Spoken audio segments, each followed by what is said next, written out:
Gracias a ustedes por su asistencia y participación en estos eventos. Buenas tardes para todos, un gusto saludarlos. Creo que ustedes trabajan juntos, ustedes dos. Los tres. Los tres, ok. Nosotros también amanecimos y nos dimos cuenta que estábamos igualitos. ¿La misma empresa? Sí, es algo de los miércoles. Creo que todos hacemos la misma elección sartorial. Bueno, ya me presentaron. Para mí la idea es tomarme un café con ustedes, hablarles un poco sobre la gestión jurídica de activos intangibles y preguntarles aquí quiénes hacen parte del sector asesoría, consultoría, pueden levantar la mano. Perfecto. ¿Y quiénes hacen parte de empresas de base tecnológica o del sector real? Excelente. Bueno, ustedes conocen la serie El precio de la historia, ¿cierto? Todos la conocemos. Y ese es el sueño de todos, ¿no? Encontrarnos un cacharro en el garaje que valga millones de dólares, que uno no sabía. Y uno decía, pero ¿por qué mi abuelita me encartó con esto? Y resulta que valía millones de dólares y ese fue nuestro tiquete al dinero y la fama. Bueno, eso es lo que la mayoría de las personas buscan con la gestión de activos intangibles, ¿cierto? Cuando yo hablo de gestión de activos intangibles, todos nos imaginamos que de pronto es esa disciplina, es esa área del conocimiento que me va a mostrar ese tesoro escondido que tengo, que no lo he podido distinguir porque no tiene un cuerpo físico, pero que ahí está y eso va a ser invaluable. Y bueno, no puede ser invaluable, de alguna forma tiene que ser valorable, pero su valor va a ser tan alto que me va a generar pues un bienestar económico. Otras personas saben exactamente lo que tienen, ¿cierto? Saben que tienen algo valioso. No es vamos a ver si de pronto engaño a alguien que crea que esto es muy valioso o encuentro a un coleccionista que considere que esto es muy valioso, sino que saben exactamente lo que tienen, saben lo valioso que es en el sentido de que saben que estratégicamente puede generarles un gran perjuicio si lo pierden, pero por ejemplo no saben cuánto vale. Y si un inversionista o una persona interesada en comprar la compañía o comprar el activo lo ve en los libros, puede que no lo vea reflejado, no vea ese valor reflejado ahí. Y en ese sentido quiero hacerles la pregunta: si realmente nuestra documentación como empresa refleja tanto lo contable como lo fiscal, como lo estratégico, refleja lo que somos. Porque cuando uno está buscando inversión, por ejemplo, o está buscando ser más atractivo en licitaciones públicas, o cuando uno está buscando que alguien compre uno de tus productos, uno quiere que lo vean a uno por lo que uno vale, ¿cierto? Que tengan una idea lo más cercana, una foto lo más cercana a lo que ese producto es, o ese servicio, o esa empresa es. Pero ¿será que nuestra documentación, nuestros récords, nuestros archivos sí muestran quiénes somos realmente?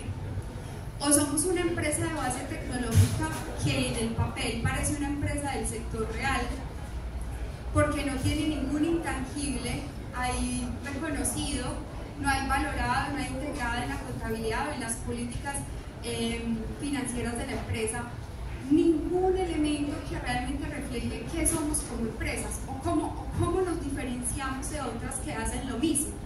Entonces la invitación es para que veamos esta charla sobre la gestión de los activos intangibles desde la parte jurídica. Y acá sí quiero decirles, esto es un trabajo interdisciplinario. Yo acá les voy a mostrar el ciclo, pero yo no hago todo el ciclo. Nosotros tenemos colaboradores, tenemos personas dentro de la empresa que nos ayudan a llevar a cabo, porque esto no lo hace solamente un abogado o no lo hace solamente una persona que tenga conocimientos de propiedad intelectual. Hay cierto tipo de activos intangibles como la sonrisa de doña Rosa cuando me lleva el café por la mañana a la oficina o cuando atiende a las personas que llegan a la oficina, que es supremamente valioso, pero no está protegido por la propiedad intelectual. Doña Rosa no es apropiable, pero sí es un patrimonio importante dentro de la empresa. Entonces, hay cierto capital, como por ejemplo el capital relacional, ciertos activos intangibles que no están ni siquiera dentro de la esfera de protección de la propiedad intelectual, pero tienen valor.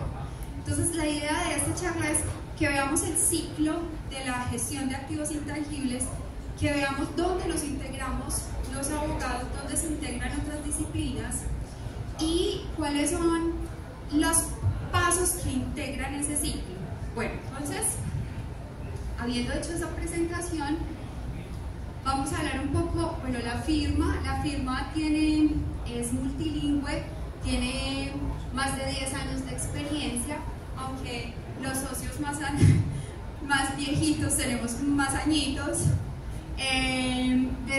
Nos dedicamos a proteger a nuestros clientes y a potenciar sus negocios. Nos especializamos en distintas áreas del derecho, entre ellas la propiedad intelectual, y ofrecemos soluciones personalizadas y un enfoque global para lograr un beneficio para nuestros clientes. Ya a mí me presentaron, la primera parte no es importante porque ya la dijeron, pero la segunda de pronto sí, lo personal. Entonces tengo una gran curiosidad, soy una persona muy intensa, aunque ahí para que quede bonito dije apasionada, pero más bien intensa, amable y amante de la lectura, la academia y los idiomas, aunque había puesto los podcasts y me lo quitaron, pero ¿a quién no le gusta un buen podcast? Los de Diana Uribe, por ejemplo, otros intangibles valiosos. De hecho, están involucrados en un proceso legal actualmente, no los podcasts, sino el último libro que sacó Diana Uribe con una de sus coautoras. Gestión de activos intangibles. Bueno, ¿qué contenido vamos a trabajar? ¿Qué es un activo intangible? ¿Cómo es el ciclo de la gestión de los activos intangibles? La prevención y manejo de disputas legales y unas conclusiones y preguntas, donde espero que nos conozcamos un poquito mejor. Pero lo que pasa es que como yo soy docente universitaria, esas primeras clases donde uno se presenta, se la pasa presentándose. Entonces vamos a avanzar primero en los temas. Voy a tratar de agregarles un poquito de valor, dejarles algo con esta charla, yo les doy algo y después ustedes me dan algo a mí. ¿Les parece? Listo. Según la norma internacional de contabilidad, la NIC 38, que es la de activos intangibles, pues ella trae una definición de qué es un activo intangible. Dice que es un recurso que es controlado por la entidad como resultado de sucesos pasados, del que la entidad espera obtener beneficios económicos en el futuro, es identificable, no monetario y sin apariencia física. Entonces, palabras claves. Identificabilidad, vamos a volver a esto cuando hablemos de la solución de controversias, el control sobre el activo y la existencia de beneficios económicos futuros. Bueno, entonces tenemos la identificabilidad.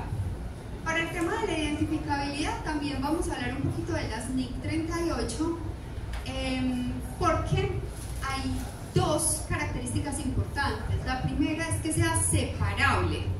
Quiere decir que pueda ser separado de la entidad y vendido, transferido, dado en explotación, arrendado o intercambiado, ya sea individualmente o junto con un contrato. Un activo identificable puede ser, ¿cómo identificamos, por ejemplo, un activo intangible protegido por la propiedad intelectual? Los que son susceptibles de registro, como los derechos de autor, si bien el derecho de autor no requiere el registro para la protección, surge independientemente del registro, el registro sí es una forma muy buena de identificar y delimitar el activo protegido por el derecho de autor. En cambio, las patentes, las marcas, esas sí requieren, para yo decir tengo el derecho, requieren un registro ante las autoridades competentes. Y surge de derechos contractuales o otros derechos de tipo legal, independientemente de si son transferibles o separables de la entidad o de otros derechos y obligaciones. Es importante que dentro de la compañía, esto ya lo trae el año 38, haya personas que se involucren dentro del proceso de la gestión del activo intangible. No se trata simplemente de entregar la información, sino de tener entrevistas con los encargados de la generación, la adquisición, el manejo de cada activo intangible. Ellos son los que lo conocen más a profundidad y son los que saben qué aspectos pueden estar escapando la parte formal y que se requiera un refuerzo de la protección o una formalización. También el equipo legal para asegurar que el activo tenga el requisito de identificabilidad en cuanto a que sea separable y pueda surgir de unos derechos contractuales o de tipo legal. Les puse un collar de arepas no sé si supieron, recientemente salió una sentencia de la Dirección Nacional de Derechos de Autor en un caso en el que tuve la oportunidad de participar como abogada de la parte demandada. Este caso es muy interesante porque involucra a los antiguos cantores de Chipuco, que ahora son los cantores Coco y Coronel. Digamos que eran tres, se separaron, dos conformaron los cantores Coco y Coronel. Desde siempre, quienes los conocen, ellos utilizan collares de arepas en sus presentaciones. Resulta que había un artista, un señor, que había construido diferentes collares de arepas para los reyes de la trova y para distintas personalidades de la ciudad. De hecho, se aportaron en la demanda diferentes artículos donde se mostraban fotografías de los Alfredo Ramos, de distintas personalidades que fueron galardonadas con el collar de arepas. El señor en el año de 1990 había hecho un registro ante la Dirección Nacional de Derecho de Autor de un dibujo de un collar de arepas con mazorcas y un gallo de pelea. Eso era un dibujo. Resulta que en la demanda hubo un grave problema porque cuando ellos presentaron un dictamen pericial para evaluar los perjuicios materiales, que ellos estimaban que el señor, que ya había fallecido, en este caso sus herederos, pues merecían por la infracción que ellos creían que se había cometido. Cuando nosotros solicitamos un contradictamen, el perito me decía, es que no sé de cuál de todos estos collares me están hablando, porque para yo hacer la valoración del activo intangible tengo primero que identificarlo, y eso significa poderlo separar de otros que son iguales o similares o del mismo género o especie, diferenciarlo y delimitarlo. Y yo veo muchos tipos de collares diferentes en la demanda, en la reforma de la demanda. Era muy difícil saber cuál de todos. Finalmente, y esto es un problema de la identificación de cara a una posible demanda por infracción, se determinó que la obra sobre la que se estaba reclamando era el dibujo del collar de arepas con mazorcas, y ahí sí que menos se parecía. Ahí sí que menos se parecía al collar que utilizan los cantores. Entonces, la Dirección Nacional de Derecho de Autor básicamente dijo pues que nadie es dueño de la idea de hacer un collar de arepas. Tú eres dueño de esa forma en que la idea es expresada, pero también hay que atender el grado de originalidad que se tiene cuando se hacen collares con elementos culturales. Bueno, ese caso es muy particular porque cuando yo estaba discutiendo con nuestro perito evaluador, él decía, no sé de cuál de todos. O sea, si yo fuera a empezar la valoración, no sé cuál de todos esos collares me están reclamando infracción. Entonces, la identificabilidad fue el primer requisito que el dictamen no pudo superar, y eso también lo encontró la Dirección Nacional de Derecho de Autor. Bueno, voy a parar porque es que así es más fácil. Cuéntame. Dentro del primer paso, hicimos poquito de... Pero es para que quede la grabación. De pronto entonces el primer paso como igual pueden ser servicios, habilidades como particulares que puedo tener yo por la forma en que me organizo, la forma en que metodológicamente establezco cómo realizar algo particular, ¿cierto? De pronto la mejor manera es ir comenzando a registrar los contratos que originan esa habilidad para mí como ofertante del servicio, ir registrándolos ante el DNA para ir como dejando el camino como abonado. ¿Qué tipo de contratos? ¿Unas licencias o unas sesiones? No, ¿O los contratos mira te laborales? cuento, ahorita al inicio tú hiciste pregunta de dónde veníamos, ¿cierto? ¿De qué sector? Nosotros somos sector educativo, ¿sí? En sector educativo, digamos que generamos unas habilidades muy particulares para hacer ciertas cosas, ¿cierto? Y específicamente yo vengo de investigación. Entonces, en investigación sí que es cierto, hay ciertas particularidades para realizar ciertas cosas, ¿cierto? Entonces, siempre me queda como la duda de cuál es ese antecedente que me va a habilitar a mí como dueño de un intangible. O sea, yo sé hacer algo que particularmente otro no lo hace y yo tengo el método, ¿sí? Porque le he invertido, o sea, yo he invertido en proyectos, he invertido en personal capacitado para realizarlo, ellos han quedado con, digamos, una experiencia que ha mejorado el mismo proceso, se retroalimenta y inclusive mejora.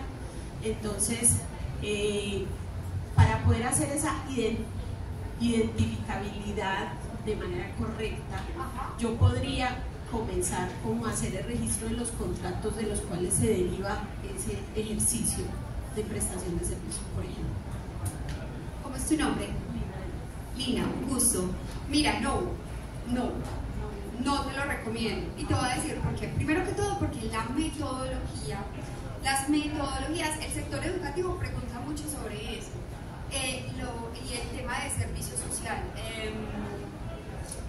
psicología, trabajo social, porque ellos desarrollan muchas metodologías y, por ejemplo, en universidades dadas al bienestar, a la permanencia de los estudiantes, etcétera. Aunque no necesariamente es lo mismo, a lo que voy es esas metodologías como conjuntos de pasos para lograr una finalidad específica no tienen una protección como tal, la metodología como tal, salvo que tú las guardes como secreto, pero no creo que esa sea la finalidad porque están hechas para ser compartidas con los usuarios del servicio. Entonces, mi recomendación es que tú has oído hablar del Lego Serious Play. Bueno, es una metodología precisamente para aprender jugando con Legos. Ellos, por ejemplo, explotaron un montón de intangibles, si bien la metodología ellos no la acaparan, ellos la enseñan. Lo cierto es que ellos tienen la marca Lego Serious Play, ellos tienen los acuerdos para hacer la formación de formadores en Lego Serious Play, ellos hacen las certificaciones de las personas que se certifican en esa metodología, ellos el material para hacer está registrado, el material sí, como obras artísticas, como obras literarias, como las guías, los protocolos, el material audiovisual, todo eso se puede ir. Alrededor de la metodología se crean un montón de cosas que le dan valor. Ahora, tú puedes encontrar muchos lugares en internet gratuitos donde te explica cómo funciona la metodología, pero lo que realmente le da valor es esa certificación, es la marca, es que haya venido de un formador certificado por los creadores de la metodología. Entonces, alrededor de esas metodologías que son intangibles, pero vamos a ver el otro elemento que es el control, lo mejor que puedes hacer es ir registrando, porque digamos que están protegidas desde la creación, los derechos existen, pero la identificabilidad es difícil. Entonces, ir registrando esas obras, esa marca, en los países donde vayas a ofrecer, por ejemplo, ese servicio, etcétera, eso te permite, digamos, monetizar a partir de intangibles una metodología que en el fondo no es tan protegible, ¿cierto? Es un poquito más difícil proteger. Bueno, ejemplos de activos intangibles.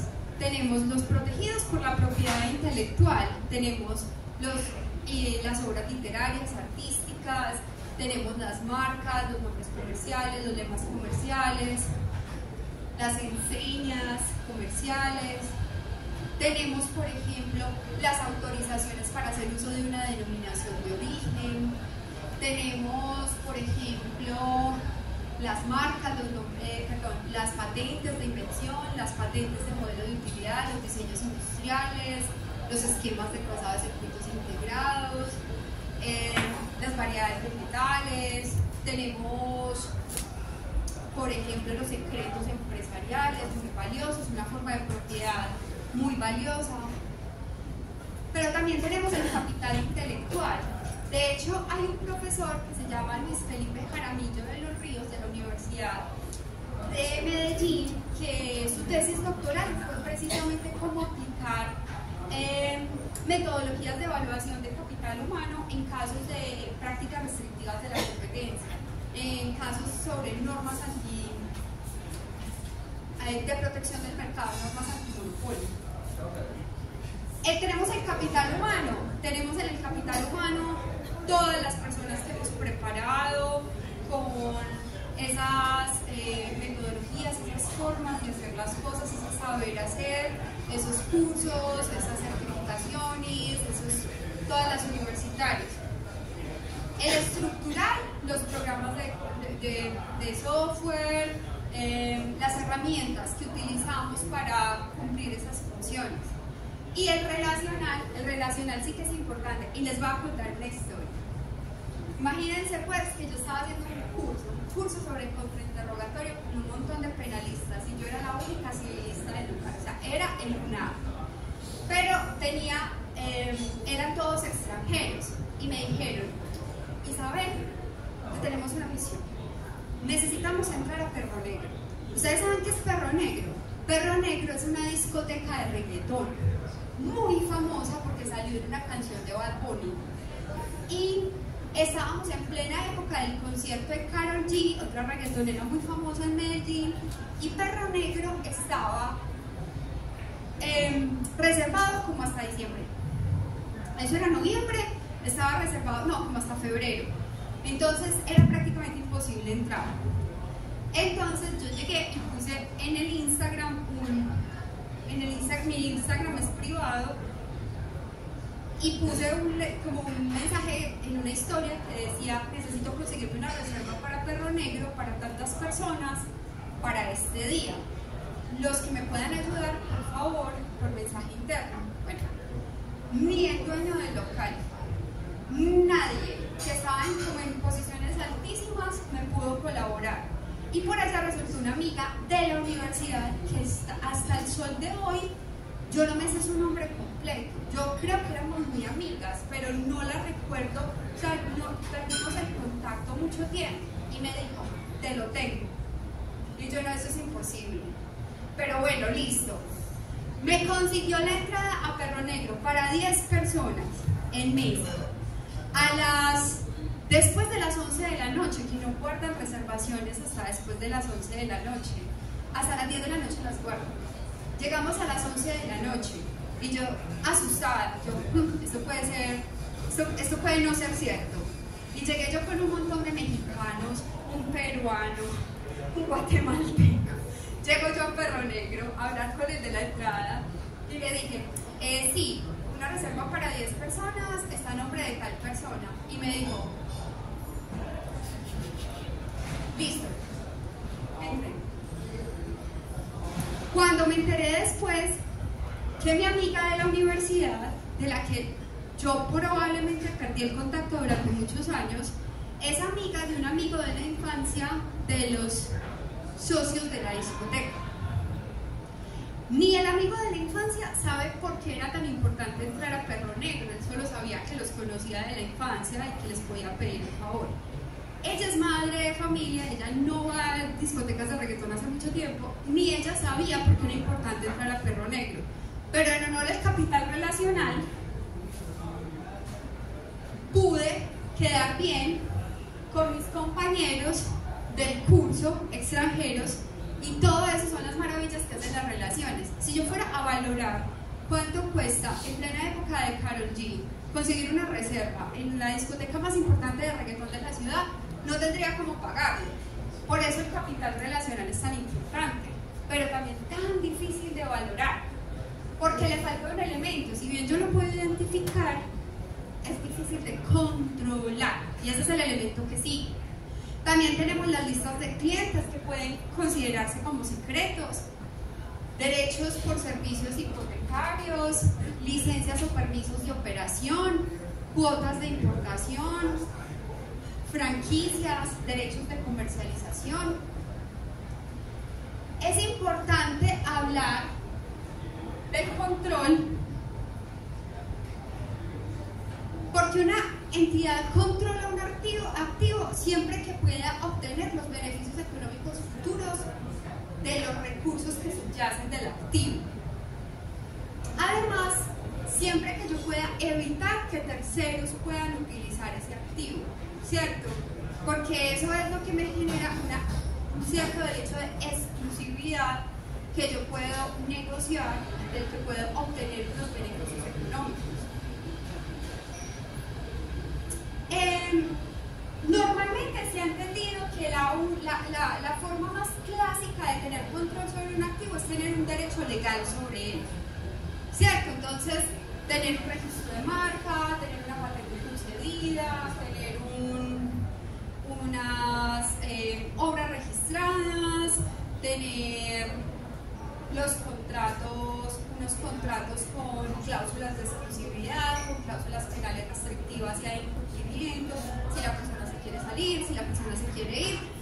Piensen incluso cuando están negociando un jugador de fútbol. ¿Qué es lo que se vende alrededor? ¿Qué es el pase de un jugador de fútbol? ¿Qué es? Todos esos son intangibles, pero se aseguran mediante derechos contractuales y mediante unas regulaciones especiales que tiene el derecho deportivo. Ahí ya lo voy a agregar. Bueno, pero no es necesariamente un derecho legal lo que me permite tener control. Hay ciertos tipos de derechos que, si bien yo no los controlo legalmente, sí puedo ejercer cierto control sobre ellos. Por ejemplo, la NIC 38 habla, por ejemplo, de cierto capital relacional, y me disculpan ser reiterativa, pero cierto capital relacional que tiene que ver con la posibilidad de que los clientes vuelvan, o sea, la lealtad de los clientes. Esa lealtad de los clientes yo la puedo asegurar mediante contratos, pero muchas veces tampoco puedo asegurarla mediante contratos. No todos los servicios y los bienes que se prestan permiten, algunos son más masivos que otros, permiten que tú con cada cliente o con cada usuario estés celebrando un contrato escrito con una cláusula de exclusividad, con una cláusula de arbitraje, con una cláusula de salida, con una cláusula penal. No siempre es así, pero hay cierta lealtad de los clientes que tú sabes que está ahí a pesar de que no exista un derecho legal que te permita tener control sobre ello. Y la otra característica son los beneficios económicos, que pueden ser ingresos de actividades ordinarias procedentes de ventas de productos o servicios, ahorros de costo y otros rendimientos diferentes que se deriven del uso del activo por parte de la entidad. Yo, por ejemplo, en mis clases de gestión de activos intangibles, le pregunto a mis estudiantes dónde trabajan. Una vez me dijo una, yo trabajo en un inmobiliario. Y yo le decía, listo, ya hiciste la lista de cuáles son esos intangibles, era parte de un estudio de clase. Y me decía, yo sé que nosotros tenemos en la nube de Drive todos los formatos de todos los contratos y de las pólizas y de todos los documentos que utilizamos para la operación de la entidad. Y yo le decía, listo, ¿cuánto vale eso? No sé, ok, pero ¿crees que vale? Pues me imagino. Y si algún día alguien encriptara esa información y no les diera acceso, ¿cómo sería la operación de la inmobiliaria? ¿Pararía durante ciertos días? Habría que reconstruir esa información, lo que nos llevaría tiempo, probablemente nos generaría insatisfacción de algunos clientes o usuarios, ¿cierto? Entonces, hay cosas que sabemos que son valiosas, como les decía al principio, pero no sabemos exactamente cuánto vale, ¿cierto? Otra cosa puede ser, yo tengo un procedimiento al interior de mi empresa, una metodología, un protocolo, que me permite ahorrar costos de producción o generar economías de escala. No necesariamente estoy recibiendo una utilidad de la venta de ese protocolo a un tercero, ni de la venta de productos y servicios, pero ese ahorro sí se ve reflejado en mi utilidad como socio o stakeholder de la empresa. Ese ahorro sí se ve en la contabilidad, eso sí tiene un valor. Entonces, el uso de la propiedad intelectual, por ejemplo, dentro de un proceso de producción puede reducir los costos de producción futuro, no necesariamente aumentando los ingresos de las actividades ordinarias, pero puede llegar a hacerlo también. Las firmas de abogados, por ejemplo, tenemos un montón de información, producimos documentos, tenemos que implementar políticas de cumplimiento, de know your client, etc. Y todos esos intangibles hacen parte de la operación, pero también de la estrategia de la empresa, y son valiosos. Dime. Realmente son tres preguntas. Nosotros trabajamos con energías renovables y procesos de eficiencia, como decías ahora. Entonces, cuando nos vamos a acercar a un cliente con una solución de ahorro, de eficiencia, de mejor productividad, y entregamos la idea, es posible que el cliente nos contrate porque pues, de alguna manera siente esa lealtad y ve los beneficios y somos competitivos. Pero otro puede decir, no, venga, yo me quedo, muchas gracias por su idea, adiós, hasta luego. Sí, no, o venga, yo la implemento conmigo, y nosotros perdimos ese esfuerzo de haber hecho unos prediseños, unos cálculos. ¿Cómo podría uno proteger esa idea de la mejor manera para que el cliente pues sienta al menos una especie de obligación de conciencia de al menos mirar nuestra alternativa o proteger nuestra idea que nunca se le había ocurrido? Bueno, esa es una. La segunda, una curiosidad, ahora con la inteligencia artificial que pueden clonar tu voz, ¿cómo se puede uno proteger de que ahora te graben tu voz, hagan una publicidad y ahora te vuelva la voz de no sé qué, de Waze, por ejemplo, usando tu voz? Sí. Y la tercera, ¿qué pasó en Telenegro? Empiezo por la tercera. Pues yo los llevé hasta allá. Yo les dije, ya les cumplí, mi crédito de calle quedó salvado, pero ya de en adelante les tocaba a ellos. Y afortunadamente tuve unos contertulios muy pudientes. Entonces llegaron a la barra y lo primero que pidieron fue una botella de hechicera, y desde que pidieron esa botella de hechicera, ese bar se abrió como el mar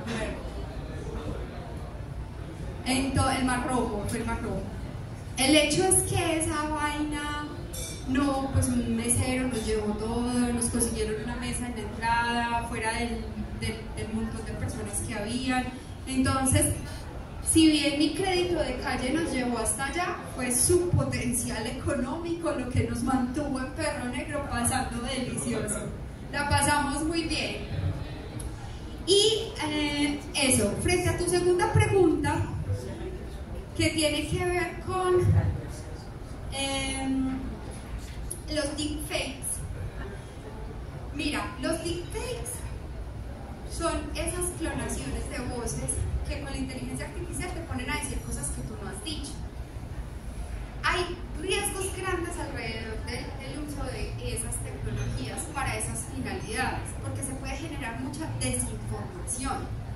Hay una forma, o sea, uno puede decir mentiras directamente o puede desinformar o puede generar pánico, distribuir discursos de odio, puede hacer muchas cosas. Entonces, la Oficina de Derechos de Autor de los Estados Unidos, que es como uno de los referentes mundiales en este tipo de temas, escribió un informe para el Congreso de los Estados Unidos el año pasado diciendo: nuestras leyes, o sea, frente a los deepfakes tenemos estas posibles defensas. Las normas sobre difamación o libel en inglés, las normas sobre privacidad o uso de datos personales, las normas sobre derechos de autor. Pero lo más importante que queremos que el Congreso sepa es que no tenemos una norma que nos proteja específicamente de este tipo de problemas. O sea, se puede extender el alcance de las normas para tocar ciertos aspectos de los deepfakes, como la desinformación, como el uso de un dato personal, de la voz, pero no podemos llegar hasta el punto de sancionar esas conductas por lo que son. Entonces, del estado del que viene Elvis Presley, que creo que es Tennessee, sacó una norma para proteger que creo que se llama, tiene el nombre de Elvis Presley, la norma, para proteger a los artistas famosos de los deepfakes, y ha sido pequeñas regulaciones al interior de los estados los que se han ido generando alrededor de los deepfakes. En Colombia estamos en la misma situación, no tenemos un mecanismo de defensa específico para los deepfakes. Si bien la Superintendencia de Industria y Comercio sacó una guía, la Delegatura para Protección de Datos Personales, sobre el uso de datos personales en sistemas de inteligencia artificial, y si bien las normas sobre datos personales en Colombia tienen cierto nivel de restrictividad y podrían llegar a protegernos, lo cierto es que no nos estamos enfrentando a los primeros casos en este tema todavía. Entonces no tenemos un precedente de cómo van a fallar las cortes, hay mucha falta de seguridad jurídica en ese sentido.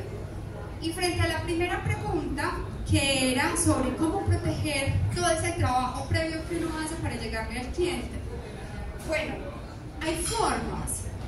Por ejemplo, se me ocurre hacer advertencias de confidencialidad en las propuestas, marcas de agua, es decir, la presente propuesta solo está, por ejemplo, dirigida al destinatario tal, y solo podrá ser usada esa información para esto, esto y esto. Pero si vamos al fondo de la cuestión, o sea, si bien eso muestra gestión y que la persona le advierte que la información es confidencial, lo cierto es que Warren Buffett decía: yo no hago negocios con gente mala porque siempre van a ganar por algún lado. Es muy difícil, si la persona tiene la mala intención de utilizar realmente sin que haya una relación comercial, una relación de negocios, un contrato, un acuerdo, algo con una cláusula que permita pues hacer una reclamación, que esto se pueda evitar. Yo te diría que la forma de evitarlo sería hacer siempre negocios con gente honorable, pero uno no sabe si eso va a pasar. Es muy difícil a veces, y los abogados sí que lo sabemos, pero lo cierto es que se puede hacer ciertas advertencias de confidencialidad, como esta información, y de uso de la información. Bueno, ¿cuál es el ciclo de la gestión de activos intangibles? Primero la explotación económica, primero la identificación, después la protección, después la valoración y después la explotación económica. Esta imagen me la hizo una inteligencia artificial, por eso porque la empecé a leer al revés. Identificación, protección, valoración, explotación económica es muy parecido al ciclo del capital intelectual. La identificación es el primer paso que busca reconocer, clasificar y documentar esos activos intangibles. Esa identificación sigue los criterios de separabilidad y exigibilidad, pero todavía pueden no tener nombre algunos activos desde el punto de vista de la propiedad intelectual porque los estoy identificando. Entonces, Sigue el otro paso, que es la protección. Ahí, por ejemplo, protocolos que tengo para la prestación del servicio, guías, material de apoyo, etcétera, pues que si bien son importantes para la prestación del servicio, todavía no son perfectamente identificables o clasificables. Se pueden clasificar legalmente y también se pueden hacer los trámites de protección. Busca resguardar los derechos y evitar su uso no autorizado, pérdida de valor o apropiación indebida por terceros. Además, busca garantizar una de las características de los activos intangibles, que es el control. La valoración, que es la tercera etapa, busca determinar el valor económico de esos activos dentro de una organización. Los que se dedican a la valoración te van a decir: nunca hago una valoración sin saber para qué estoy valorando. Y es cierto, si ustedes van a valorar, tienen que tener clara cuál es la finalidad de esa valoración. Si es una fusión, si es traer una fusión o adquisición, traer un inversionista, vender un producto, robustecer la empresa, cambiar de NIF, muchas cosas. Pero tienen que ser muy claras frente a qué es lo que quieren con la valoración. Porque de la valoración, porque de la finalidad depende la metodología que se va a utilizar. Entonces, en la valoración hay una identificación, un levantamiento de información, como en todos los procesos. Por eso ni siquiera lo puse, porque siempre levantamiento de información. Hay una identificación de la metodología de valoración, que esa metodología, dependiendo del tipo de activo, puede ser el costo, el mercado, flujo de caja descontado, pueden ser diferentes metodologías. La determinación del impacto estratégico también, qué tan importante es dentro de la estrategia de la empresa ese intangible. La medición del retorno de la inversión, incluso podemos ser incluso más técnicos hasta decir que es la comparación entre la utilidad generada por ese producto versus su costo de desarrollo o de adquisición, pues entre otras cosas que están relacionadas con la medición del retorno de la inversión. Y también el cumplimiento contable, la inclusión dentro de la contabilidad de la empresa y el cumplimiento normativo, la persecución de infractores. Y dímelo, claro que sí. Buenas tardes. Bueno, cuando hablamos del sector educativo y ciencia, para nosotros es muy importante, por ejemplo, cuando mencionaba capital humano, es la producción científica de ese capital humano, ¿cierto? Entonces, los manuscritos, los artículos, en esa valoración de esos intangibles, yo creo que para una institución de educación superior, que si bien es cierto, nosotros, en el caso nuestro, es una fundación sin ánimo de lucro, pero sin ánimo de pérdida, ¿cierto?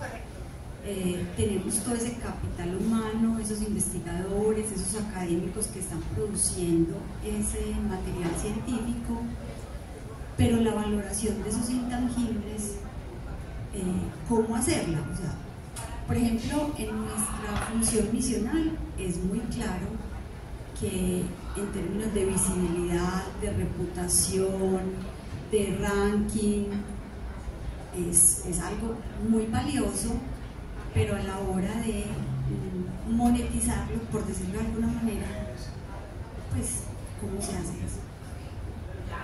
Excelente pregunta, muchas gracias. Bueno, mira, te cuento, te doy una noticia. Aparte de esos activos intangibles que están relacionados con la producción de tus docentes y investigadores, no la controles.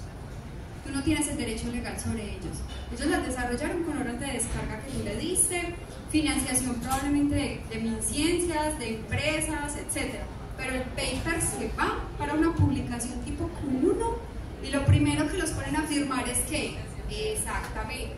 Entonces ahí vos no tenés control, entonces olvídate de ese activo intangible. Pero ¿qué te puede generar ese activo intangible? ¿Cierto? Un capital reputacional. ¿En qué sentido? Bueno, las mediciones de las instituciones, el escalafonamiento en conciencias, la subida en el escalafón de los grupos de investigación, tener un grupo tipo A, tener un grupo tipo B o tipo C. Eso todo, tener investigadores senior, tener número de doctores para la acreditación. ¿Cómo haces para que desde la alta dirección se entienda cómo traducirlo en dinero? Eso es esa es la lucha, te lo juro, porque yo asesoro en propiedad intelectual a varias universidades y nosotros como firma tenemos las juntas directivas, pero en este caso los consejos directivos son, pero ahí tenemos unas patentes, y eso cuánta plata nos va a dar, y eso cuánto nos cuesta. Entonces es uno diciéndoles a ellos, venga, es que usted yo como abogada, o sea, a mí, es que usted con una patente, usted está mostrándole capacidades al mercado, usted está diciendo, yo sé biotecnología, tengo tecnologías patentadas. Yo le estoy diciendo al mercado, venga, es que yo tengo capacidad de producir variedades vegetales y tengo capacidad de producirlas, que ojalá todas pudieran salir al mercado, pero yo me acuerdo que hace muchos años, cuando yo trabajaba con la UPB, vino la directora de transferencia de la Universidad de Pensilvania, la transferencia de tecnología, y ella decía, es que la investigación, o sea, la transferencia no está ahí para sostener a la universidad, ni está ahí para subvencionar toda la investigación. Nosotros recibimos del Estado, por becas, por grants y por cosas así, la proporción es buena, los números no, pero ella decía, pero hay 100, ¿cierto? Pero nosotros en regalías, y somos la oficina de las oficinas que más transfiere en los Estados Unidos, en regalías recibimos 15.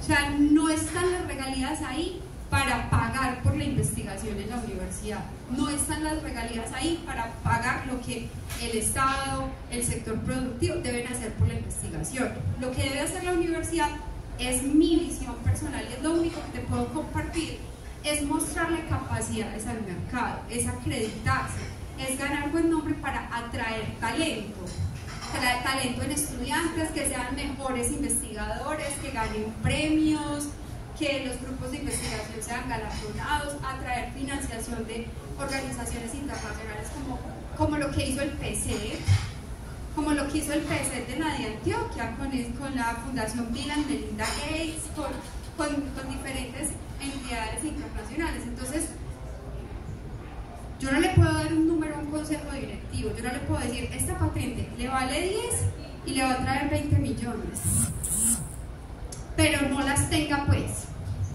Sea una universidad sin patentes, sea una universidad sin papers, sin pagar publicaciones, a ver cuánto y de qué calidad se vuelve el público en esta institución. Entonces,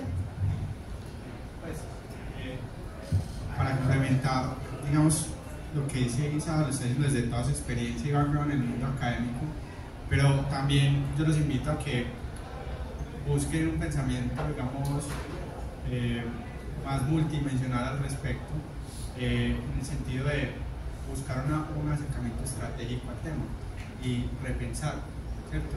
Quizás hay una forma de generar acuerdos, de generar contratos que sí sirvan para esa monetización, ¿sí? Quizás lo que hace falta es sentarse a hacer esa reflexión con un grupo multidisciplinar que sea capaz de pensarlo estratégicamente como negocio, es un negocio, sea que la rentabilidad sea redistribuida o no, y ver de qué manera entonces ese negocio va a llegar al mercado, ¿cierto? Y a través de qué vehículos, a través de qué otro montón de ejercicios, ¿cierto? O sea, lo que está diciendo Isa yo creo que es clarísimo, está genial, pero también me parece que es viable sentarse a pensar de otras mil maneras en grupos que no hagan meditación. de hecho, en una universidad me dijo uno de los líderes del programa no voy a decir qué, pero yo le dije, no, imagínate que me sorprendió porque hice una asesoría para una empresa que trabaja en el sector tecnológico, no voy a decir qué tipo de tecnologías, y me dijo que estaban buscando mucho personal y las universidades no tenían, les iba a tocar traer personal de afuera, Y yo decía, me sorprende, le dije a mi amigo, porque tú trabajas en la carrera que hace exactamente lo que ellos por nombre pensaría uno que necesitan. Y me dijo, esa es una de las, así es como le fallamos nosotros las universidades al mercado, porque las empresas tienen unas necesidades a las que nosotros no nos acercamos y no estamos respondiendo. Entonces también es buscar ese tipo de unos focus groups, unos desayunos con empresarios, le digo, ¿qué le duele? ¿Qué necesita? Este es nuestro currículo, pero ¿qué son esas habilidades que a usted le sirven dentro del mercado? Porque incluso en otra institución me decía, es que ya la gente no sabe, ya el empresario no sabe ni qué hace un ingeniero. O sea, ¿para qué sirve un ingeniero? ¿Qué lo diferencia de un simple técnico? No saben las empresas qué necesitan de sus facultades de ingeniería. Y en eso hay ciertas universidades que sí nos llevan ventaja, ¿cierto? Entonces eso también, lo que dice Santi es muy valioso. Bueno, y el último paso es la explotación, que puede ser vender, puede ser licenciar, puede ser maximizar el rendimiento financiero mediante su uso, pero dentro de la estrategia. Puede ser una fusión, una adquisición, un joint venture, una optimización interna para la generación de valor. Estábamos hablando de esas tecnologías que ahorran dinero, que ahorran costos, que te ganan en reputación, y el branding y posicionamiento en el mercado.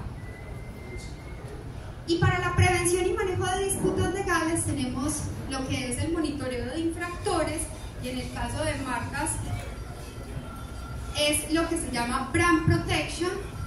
También el envío de cartas de cese y desistimiento, que es cuando conocemos la existencia de un infractor, le mandamos una comunicación diciéndole, sé lo que estás haciendo, te voy a perseguir. Listo.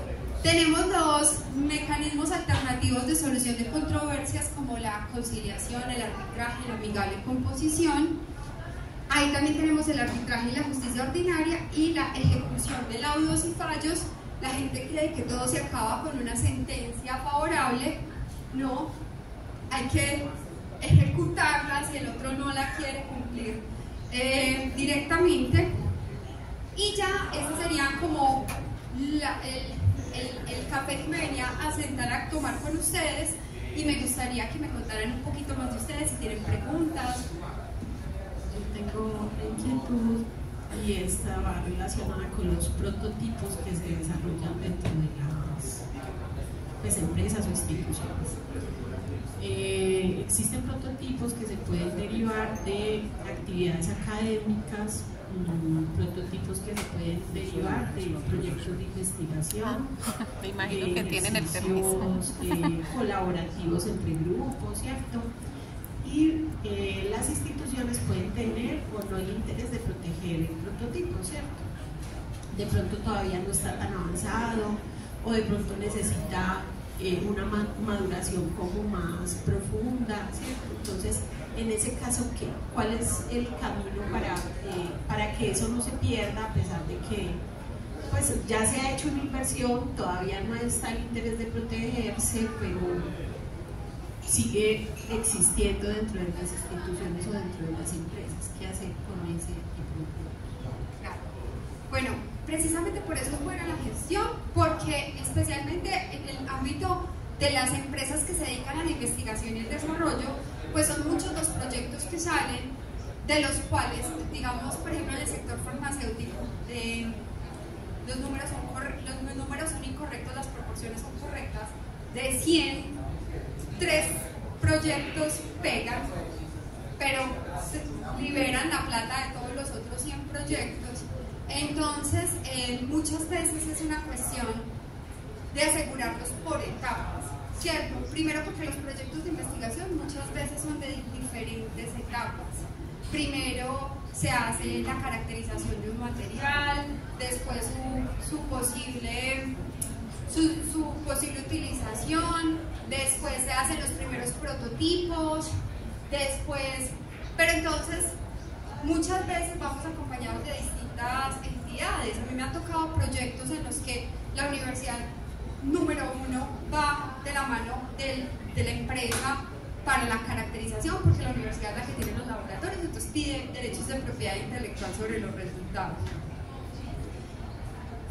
De eso nos salvamos pagándole el servicio, no celebrando convenios de investigación donde tú pones y yo pongo, pero si a veces no hay plata, entonces toca alzarse con la universidad o con la empresa al hombro. Después, para la construcción del prototipo hay otra empresa o es la misma empresa si lo vas a construir de la mano de una empresa o si lo vas a construir de la mano de otras universidades o centros de investigación. Entonces ahí se involucran otros actores.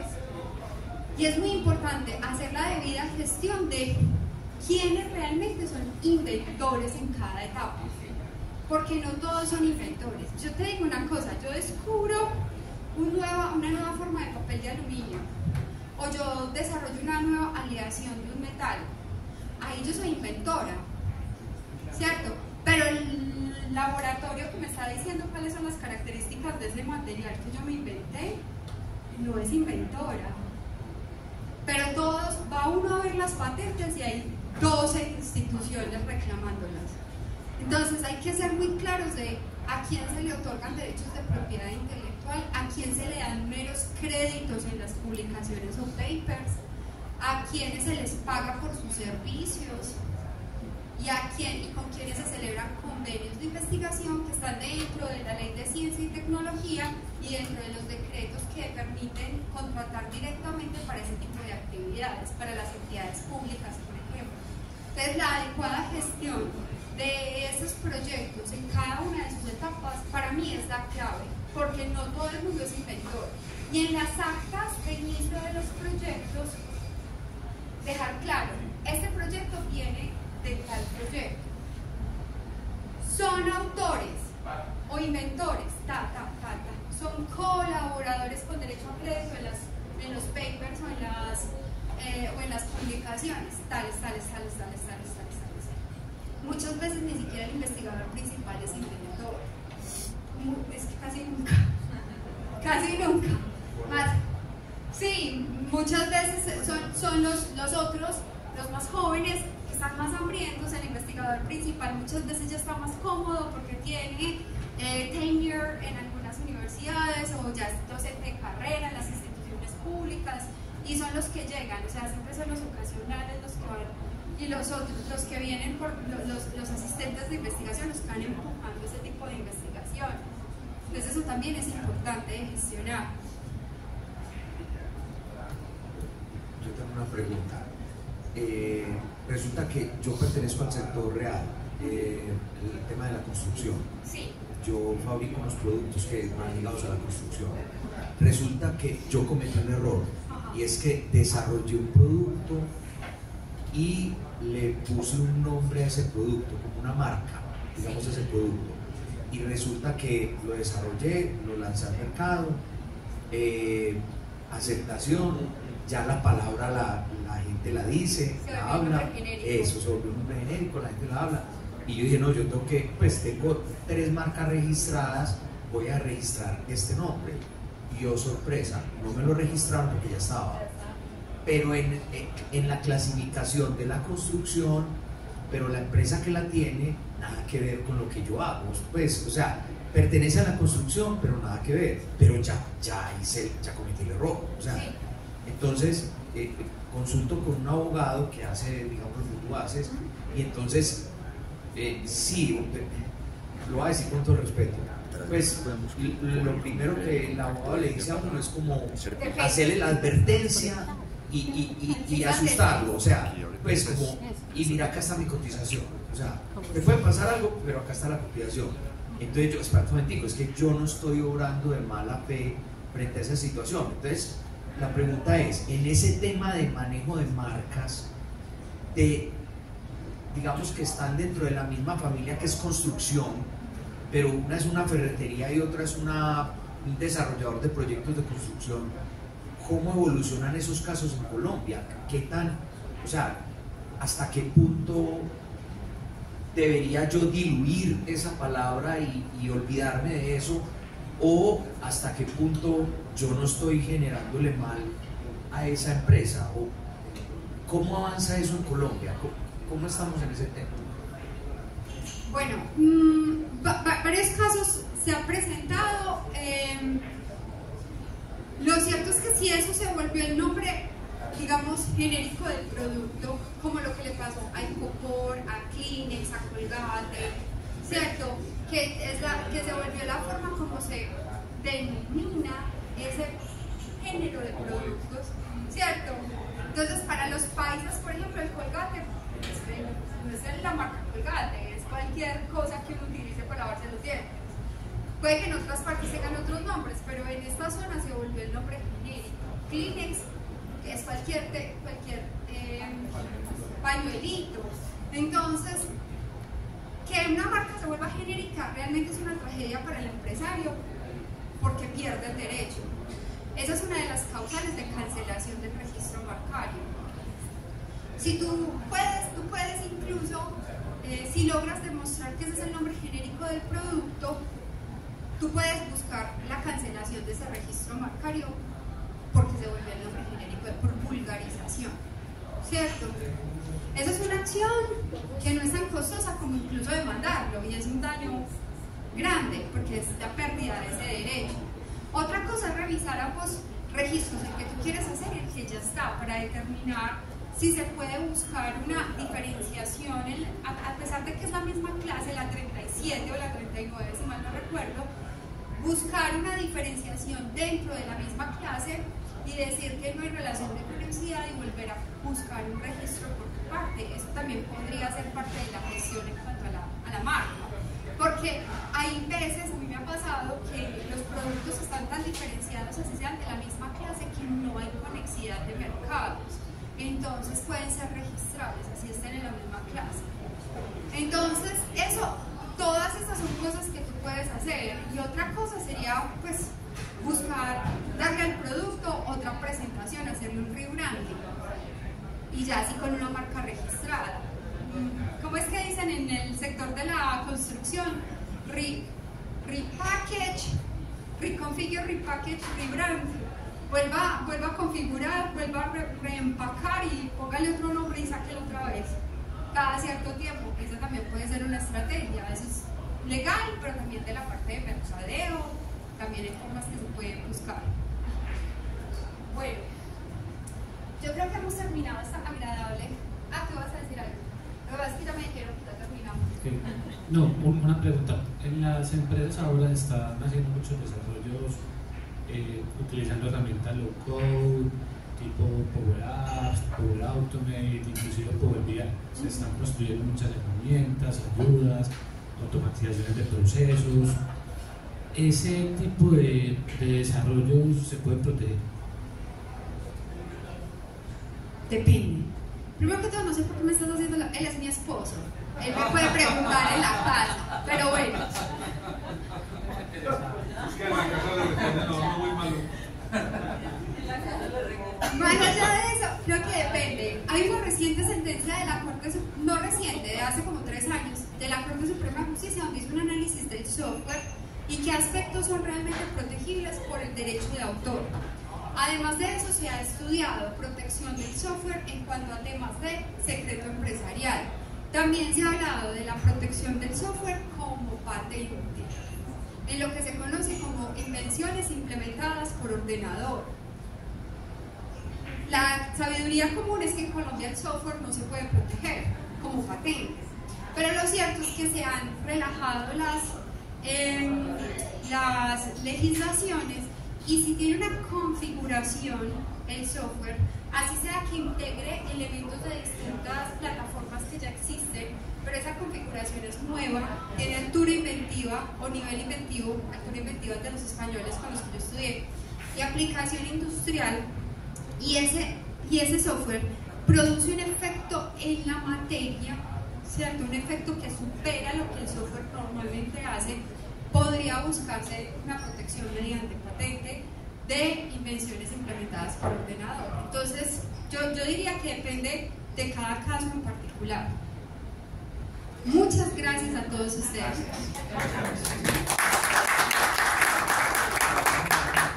Bueno, agradecerles a todos por la asistencia y el que esté interesado en el contacto de Isabel Cristina me puede me puede escribir al WhatsApp del Centro de Interacciones y yo les comparto estos mismos datos, la presentación que se proyectó el día de hoy. Entonces estaré súper atenta al que esté interesado. Muchas gracias.